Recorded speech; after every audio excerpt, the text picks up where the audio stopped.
Robert, on vous retrouve donc pour nous parler aujourd'hui des boutons de nos enfants, parce que c'est vrai que c'est très fréquent, ça inquiète souvent les parents, et vous allez nous aider à nous y retrouver un petit peu. Voilà, mais effectivement, très souvent, les parents emmènent leurs enfants en consultation parce qu'ils présentent des éruptions. Et une des difficultés, c'est quand ils présentent des éruptions, c'est quand le montrer. Est-ce qu'il faut le montrer immédiatement ou pas? Et vu la démographie médicale, en particulier des pédiatres, vu les files d'attente aux urgences, il vaut mieux ne pas venir pour rien d'un côté, et puis de l'autre côté, ne pas laisser passer le bon moment. Donc on va essayer de voir... On commence par voir les boutons qu'il faut montrer très vite. Ah oui. On va commencer par ça. Les boutons qu'il faut montrer très vite, ce sont donc les éruptions purpuriques. Ce sont heureusement les plurales. En fait, il s'agit, si on peut voir les premières photos, il s'agit de taches de sang sous la peau. Là, on voit une forme, qui sont une extravasation de sang sur la peau. Une autre forme, celle-là est moins évidente.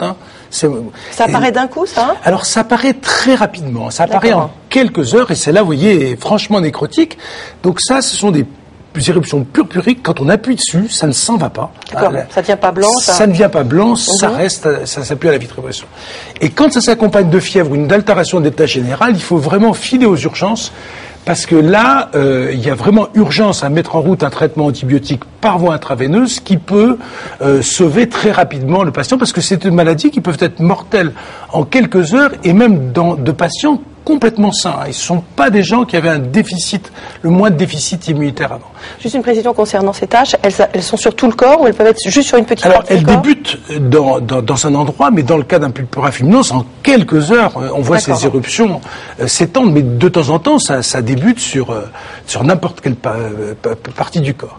Et alors, ce qui est un peu dommage, c'est qu'un tiers de ces purpura fulminans pourraient être prévenus par une vaccination qui est recommandée en France maintenant depuis 2 ans et qui malheureusement, il y a seulement un tiers de la cible vaccinale, c'est-à-dire tous les sujets entre 1 et 22 ans qui sont vaccinés, et ça représente un tiers des purpura fulminans. Parce que ce purpura fulminans accompagne la méningite. Alors, il peut être avec la méningite ou séparé de la méningite, et ils commencent souvent comme ça, c'est-à-dire qu'ils n'ont pas encore de signe de méningite, et ils n'ont pas encore de signe de méningite, ils ont simplement cette éruption cutanée. Alors les autres éruptions? Alors les autres éruptions, bien entendu, elles peuvent être de tout type, et il n'est pas question de dire aux parents de faire le diagnostic. Là, vous voyez par exemple un rash cutané, là c'est une scarlatine, c'est une nappe de boutons qui touche absolument tout le corps. Il y a d'autres maladies qui pourraient donner ça. Si on voit une deuxième, une autre photo, voilà, ça c'est des éruptions maculeuses, ces petites taches plates, séparées les unes des autres, avec des intervalles de Posen. Ça correspond souvent à des maladies virales comme la roséole. Si on en voit une autre, ça c'est des éruptions papuleuses, c'est-à-dire quand on les touche, elles ressemblent aux autres, mais quand on les touche, il y a du relief. Et ça aussi, ça correspond très souvent à des maladies virales. On va voir un autre type d'éruption. Ici, on les voit un peu moins bien, ce sont des éruptions urticariennes, que tout le monde connaît. On les voit bien en haut à gauche. On les voit bien, et ça c'est des éruptions vésiculeuses. Et le plus typique de ça, c'est une varicelle. Là, en l'occurrence, on voit des petites perles d'eau sur la peau, dont certaines sont éclatées et donnent ce type de boutons. Alors qu'est-ce qu'on fait devant ça? Alors qu'est-ce qu'on fait devant ça? Alors, si l'enfant a de la fièvre et à une éruption de ce type-là, il faut qu'il soit montré dans les 24 heures. Il n'y a pas d'urgence, comme tout à l'heure, on n'a pas à attendre le jour même ou le lendemain.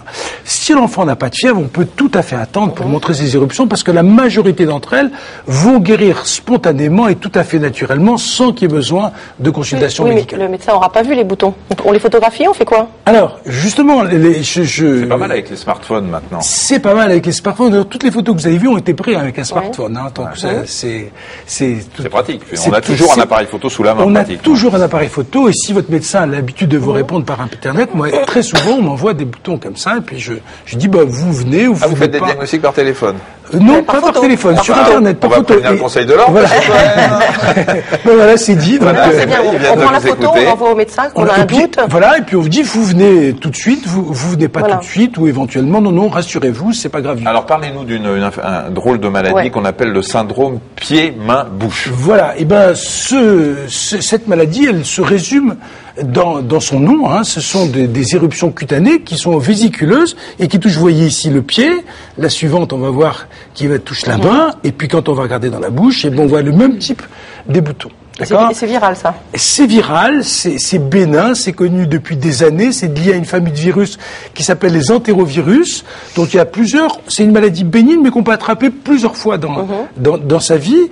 Et c'est une maladie qui guérit toute seule. Alors, elle est à la mode actuellement parce qu'en Asie, il y a, comme on a parlé tout à l'heure de H5N1, il y a plusieurs épidémies de ce type de virus qui se sont développées avec des formes épidémiques un peu plus importantes, extrêmement contagieuses, d'assez grandes épidémies, et puis de temps en temps, dans ce cas-là, des complications neurologiques un peu inquiétantes. Mais ça, c'est parce qu'il se met le pied dans la bouche?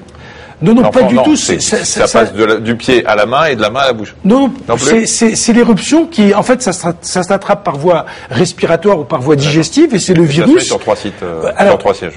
Pas que sur ces 3 sites, mais c'est la seule maladie qui touche à la fois les 3 sites en même temps. Ils en ont dans d'autres endroits, et on voit très très souvent ça en consultation.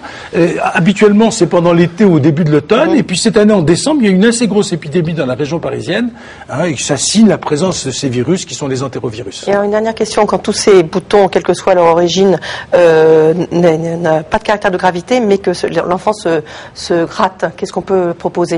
Alors, on utilise classiquement les antihistaminiques, ça marche sur certains et d'autres ça marche pas bien. Et puis la désinfection locale, parce que le plus important c'est que ça n'aboutisse pas à des infections cutanées derrière, ça guérit tout seul.